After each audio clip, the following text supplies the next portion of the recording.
This video is sponsored by Squarespace. It was announced last week that the iconic Spa-Francorchamps F1 circuit will have its contract extended across 2026, 27, 29 and 31. A multi-year deal with gaps in it. Now, unsurprisingly, this has sparked a pretty contentious reaction from much of the fan base, and understandably so. Spa's been a mainstay on the F1 calendar for over 40 years now and represents an old school style of circuit that F1 appears to be gradually moving their attention away from. The thing is though, depending on where F1 goes in 2028 and 2030 replacing Spa, I'm kind of open to it, you know? Because as far as I'm concerned, a rotating F1 calendar is eventually a bit of an inevitability, and I'm not fundamentally opposed to it, as long as it's done right. So that bears the question, which track, which circuit, which nation might replace the Spa Belgian Grand Prix in 2028? Here's 5 suggestions from idealistic to realistic. My name's Tommo.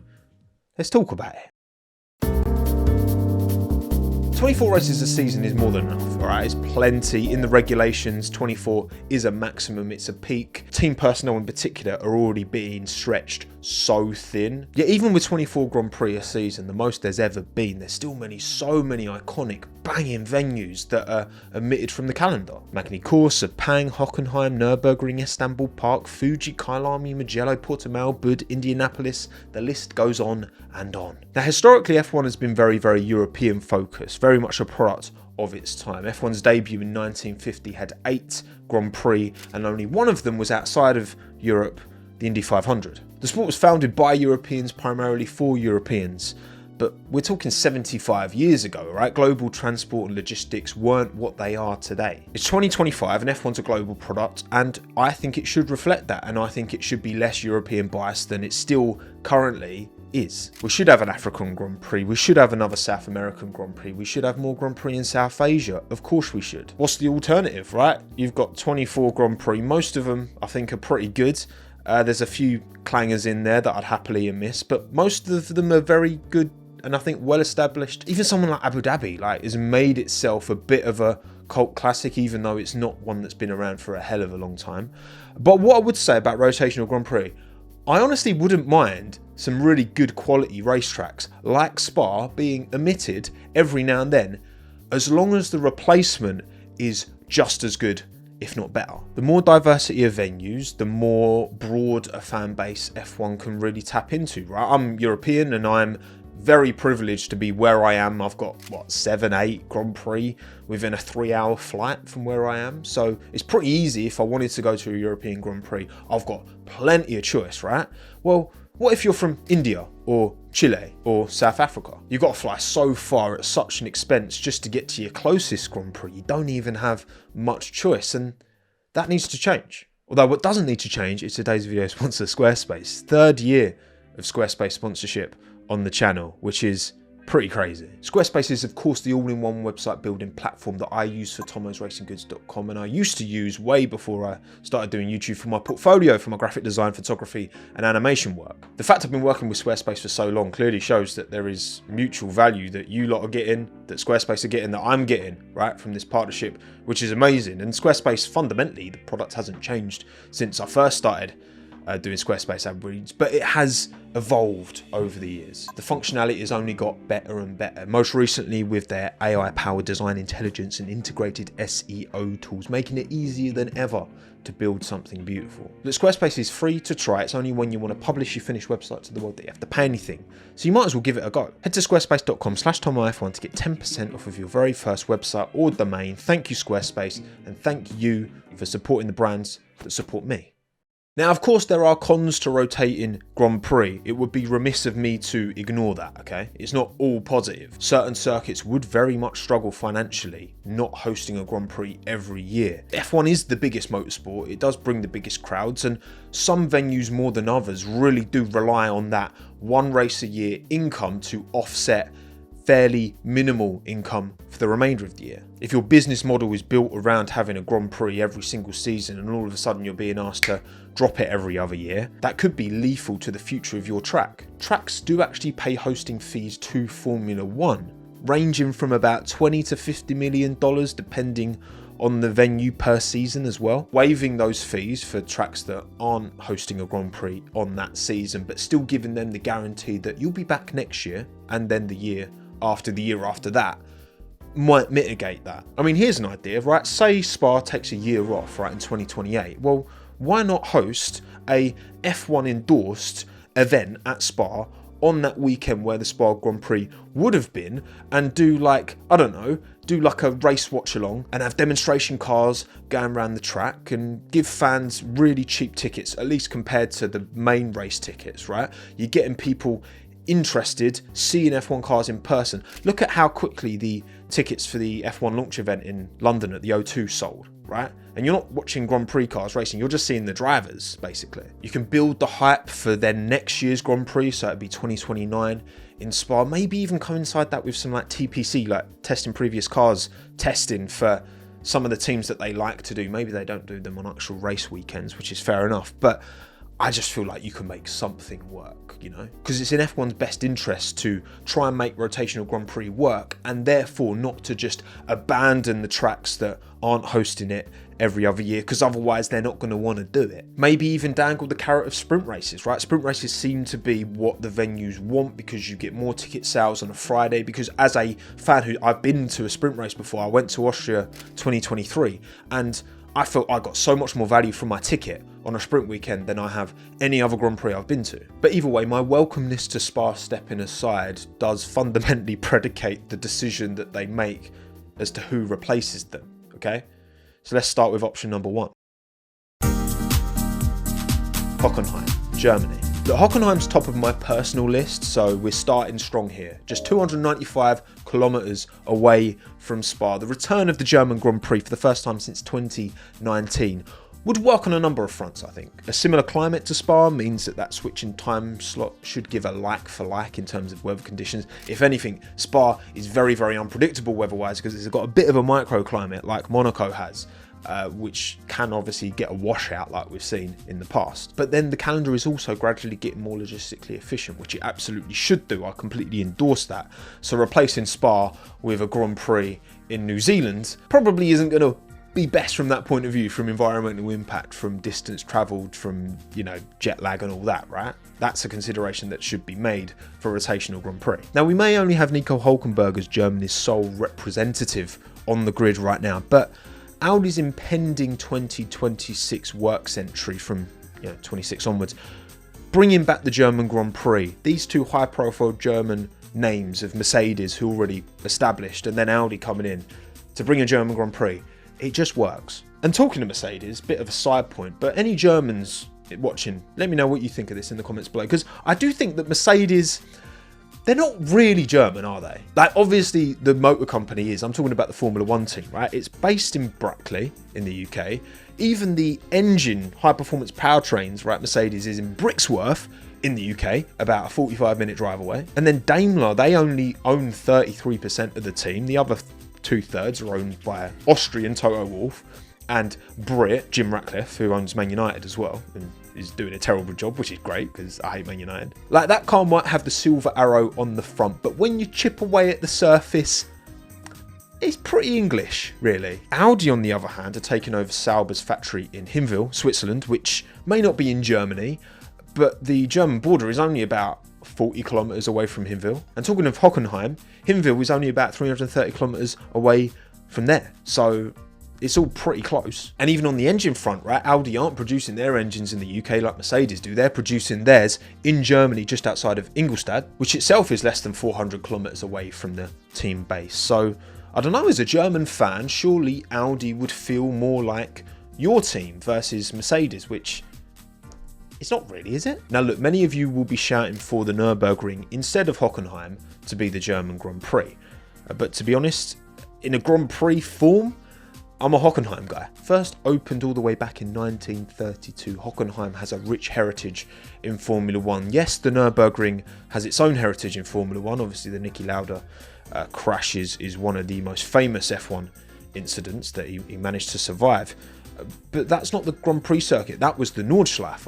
I don't think the Nürburgring Grand Prix track holds a candle to the Hockenheim Grand Prix track in this modern era, right? Not that we've seen Hockenheim or the Nürburgring since, well, Hockenheim last in 2019. But I just think in these modern day F1 cars, I would rather see us race around Hockenheim than the Nürburgring Grand Prix track. Although talking of rotation, between 2007 and 2014, Nürburgring and Hockenheim alternated as host for the German Grand Prix. So maybe you've got a rotational from Belgium to Germany, but also a rotational from, I don't know, that seems a bit too much. Just give it Hockenheim, right? And be done with it. I'll be happy with that.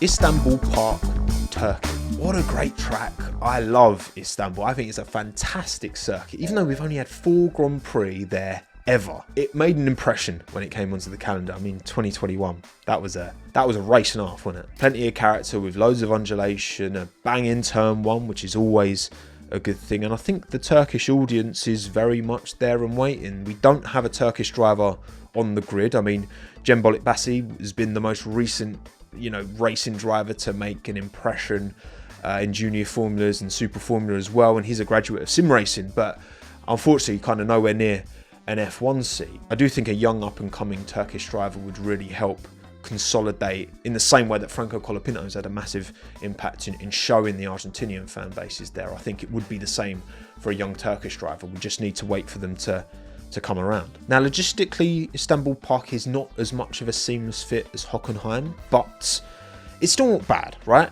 Now, in the 2025 calendar, you've got Spa, which is sandwiched between Silverstone and Hungary, right? Round 13. But actually, with a simple Hungary-Turkey swap, you could then have Silverstone to Istanbul via Budapest. Now, I said Hockenheim's my preference, but honestly, give me either. I'd be more than happy with Istanbul coming in and replacing Spa.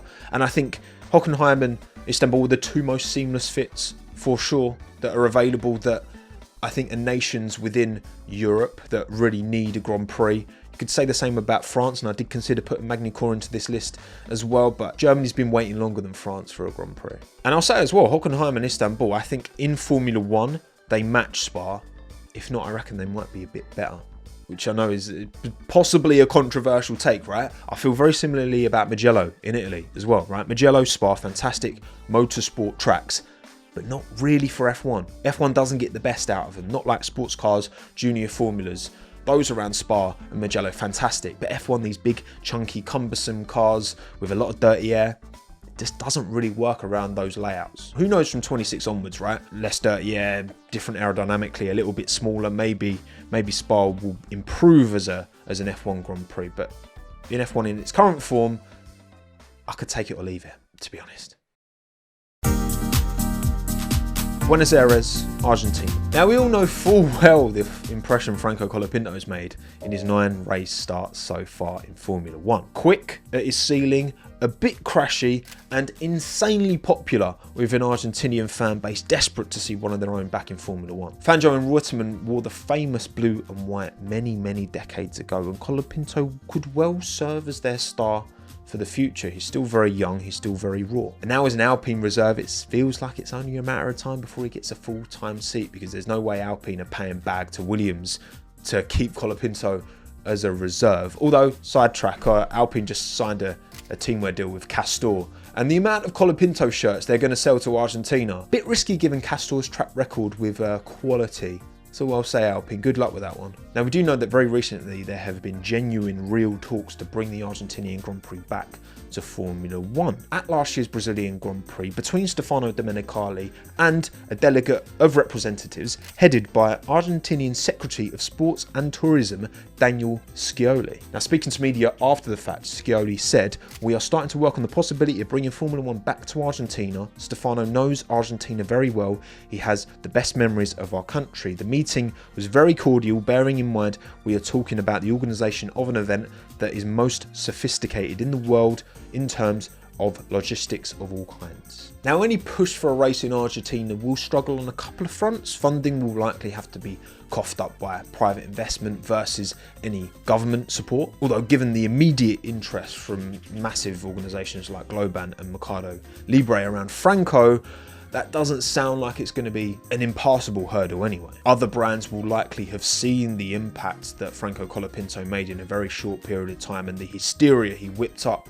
in a country that's, again, so keen to see themselves represented on the F1 grid. I think there's a lot of money to be made there. The second problem is the lack of a Grade 1 circuit ready to go in Argentina. Now, Formula 1 did race in Argentina as recently as 1998 at what is now called the Autódromo de Buenos Aires Oscar Juan Galvez. I tried the pronunciation, I'm very sorry.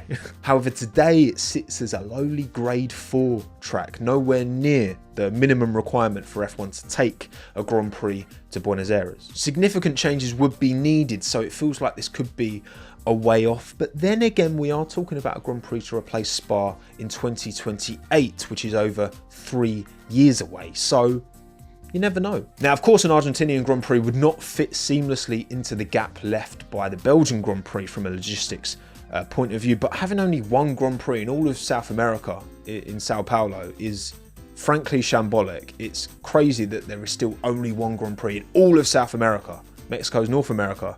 Remember Helmut? I think if you're going to justify all the expense to create an Argentinian Grand Prix almost from the ground up, because that track's going to require so much work to get it done, to not give them a permanent deal, permanent of course, right, a multi-year back-to-back deal, to try and offer them a rotational deal, I don't think they'd take that, and fair enough, but you know, if it requires dropping a Imola, for example, which I don't think adds much, honestly, and it's another European Grand Prix that I would happily say goodbye to, then so be it.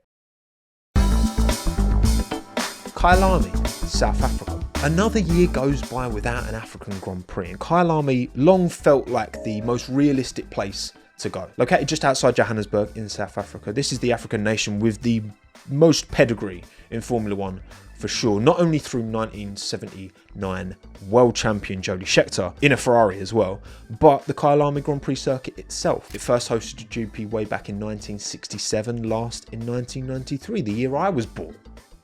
And I'm old. Today it's probably best known for the 9 hours of Kyalami endurance event and sits at a Grade 2 for the circuit, which is not quite F1 ready, but with very relatively minor changes it could be. It's not so much the track itself, it's more the infrastructure around the track that needs to be up to standard. You're looking at the pit lanes, you're looking at the emergency service access, you're looking at car parking, all that kind of stuff comes into a track's grading. Now, back in 2022, Stefano Domenicali did say that getting Africa on the F1 calendar is a very clear target, and he visited the circuit that year to personally observe what was going on. But then in 2023, it was reported that the process had been paused.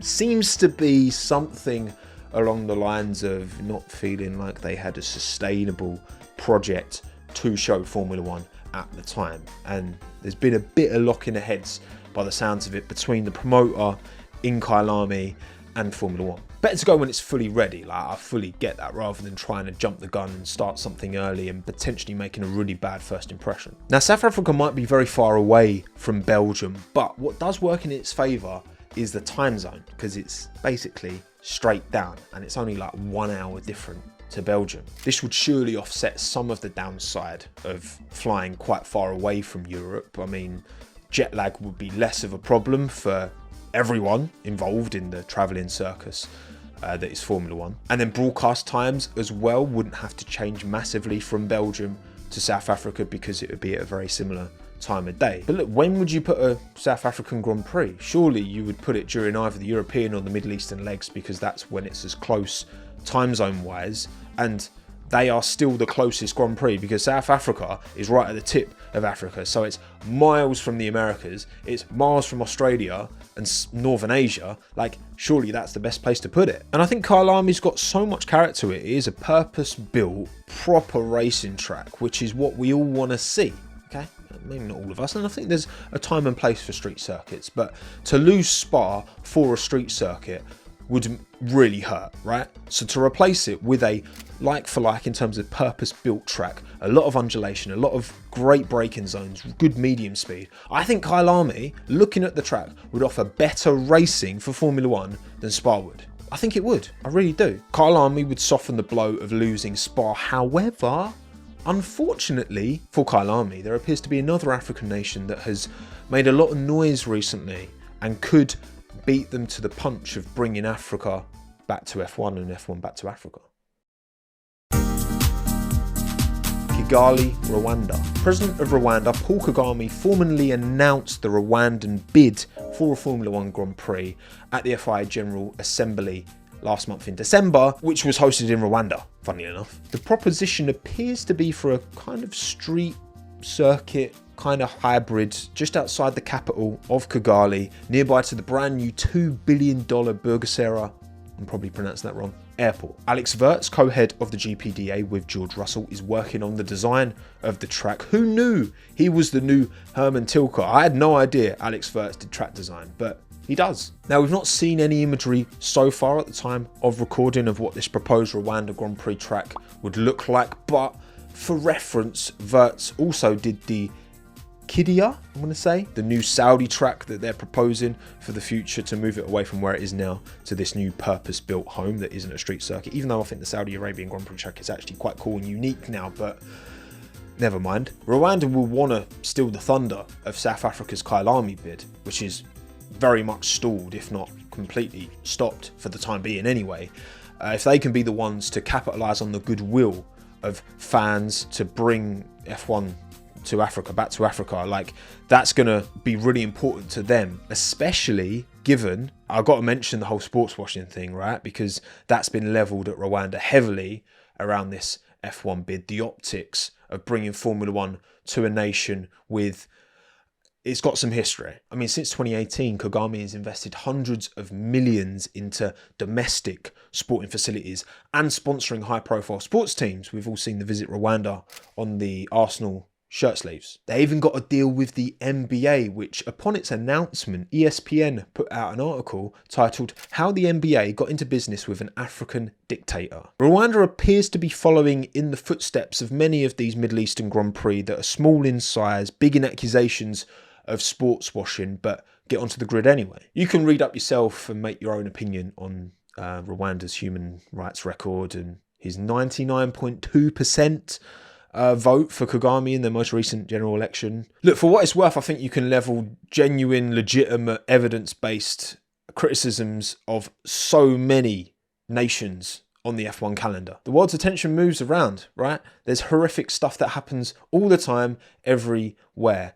And F1's just going to posture as to what works politically. You condemn one place and then you're a hypocrite for not condemning another place, and it's impossible to take a moral standing on anything because there's horrific stuff happening everywhere all the time. The question is that horrific stuff showing up on the newspaper? Is it showing up in your newsfeed? Is it close to home? So do you care? That's just the way it is.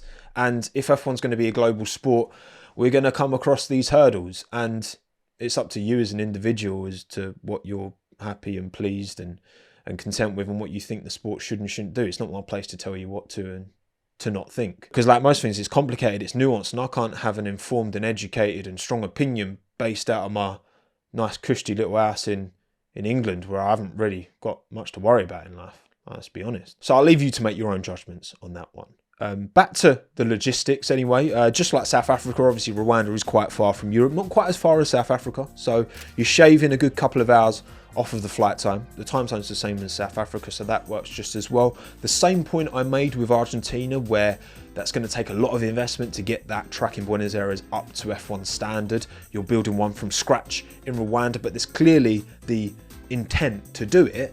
However, would they accept being a rotational Grand Prix upon entry? Probably not. Of the Grand Prix on this list, Rwanda is the one I want the least. I want it in Kyalami, but it also has to be on here because it's the one that realistically F1 wants the most, it seems. What tracks did I miss out, and what are your feelings on rotational Grand Prix? Let me know your thoughts and feelings in the comments down below. My name's Tommo. Thanks again. Have a good one. Ta-da.